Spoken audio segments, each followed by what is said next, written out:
First, we do this multiplication. 1 over 6 times 3. 3 divided by 3 gives us 1. And 6 divided by 3 equals 2. So here we have just 1 over 2. So 3 divided by 1 over 2. Now, according to the KCF rule, K stands for keep, C stands for change, and F stands for flip. We can write keep the first fraction, change division to multiplication, and flip the second fraction.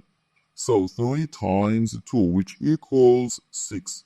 But this answer is not correct, because according to the order of operations, multiplication and division have equal priority, and we have to go from left to right. Okay, so here first we have to do this division, then this multiplication. If we do this multiplication before this division, it is wrong.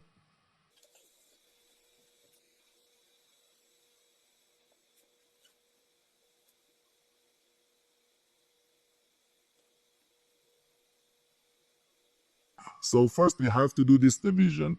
3 divided by 1 over 6.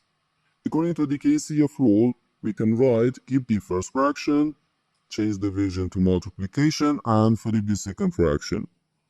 Then times 3. So 3 times 6 gives us 18. So 18 times 3, which gives us 15, 4. And this is our final answer to this problem.